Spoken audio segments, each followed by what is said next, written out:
सूबे के कई सांसदों ने प्रधानमंत्री की महत्वाकांक्षी योजना आदर्श ग्राम योजना का चुनाव करते समय कई गांवों का ऐसा चयन किया जो मूलभूत सुविधाओं से महरूम नहीं थे, विकसित थे। बावजूद इसके उन्होंने उन गांवों का चयन किया। इसमें ना तो पारदर्शिता थी, ना ही मूलभूत सुविधाओं का ध्यान रखा गया था। जब इस मामले में हमारे संवाददाता संसद भवन के बाहर कुछ सांसदों से बात की कि इस योजना के तहत आपने विकसित गांवों को ही क्यों गोद दिया, तो उनका साफ कहना था कि हमने उन्हीं गांवों को प्राथमिकता दी जहां 36 कौमें रहती हैं।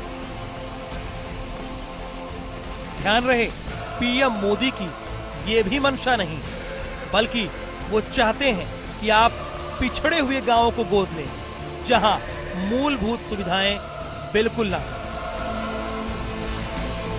मेरी मालपुरा विधानसभा है। मालपुरा विधानसभा में कांटोली गांव है और कांटोली गांव का आज सरपंच है धोबी जाति से।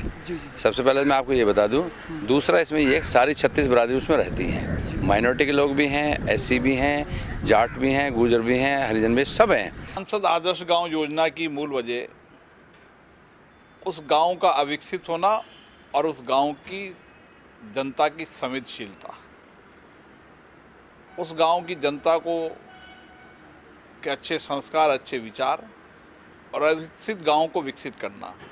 ऐसे सांसद आदर्श गांव के अलावा भी जो गांव अविकसित हैं उन सबको उस विकसित धारा में लाने का हमारा लक्ष्य है।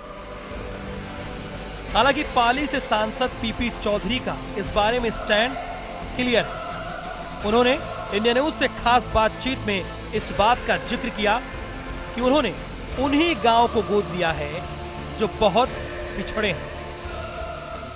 एरिया भी सोच लिया है और वो तीसरा गांव जो है बिल्कुल आदिवासी लोग हैं, उनका गांव गोद लेने का है हमारा। गांव का नाम तो अभी मैं नहीं बता पाऊंगा आपको, क्योंकि उसमें कई गांव हैं जो जिसमें से फाइनल जो हमें सेलेक्ट करना, लेकिन आदिवासी गांव हैं जहाँ शिक्षा का अभाव है, जहाँ चिकित्सा का अभाव है, रोड का अभाव है, बिजली का अभाव है और हर तरह से बहुत ही पिछड़ा इलाका है, जिसको हम एक एक्सपेरिमेंट के रूप में देखेंगे कि इतना पिछड़ा इलाका जो है क्या वो मेन स्ट्रीम में और दूसरे गांव जो हैं उन तक ला सकते हैं कि नहीं ला सकते। तो हमारा ये कोशिश होगी और ये हमें अच्छा लगेगा ऐसा गांव लेकर के। बहरहाल जितनी जबान उतने दावे,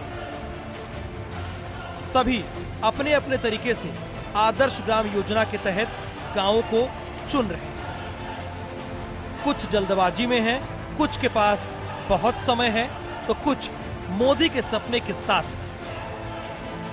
लेकिन समझ में ये नहीं आता कि जब बीजेपी के सांसदों का ही पूरी तरीके से साथ नहीं मिलेगा तो भला दूसरों से क्या आस की जाए। कैमरामैन हरीश सिंह के साथ राहुल सौमित्र, इंडिया न्यूज, दिल्ली।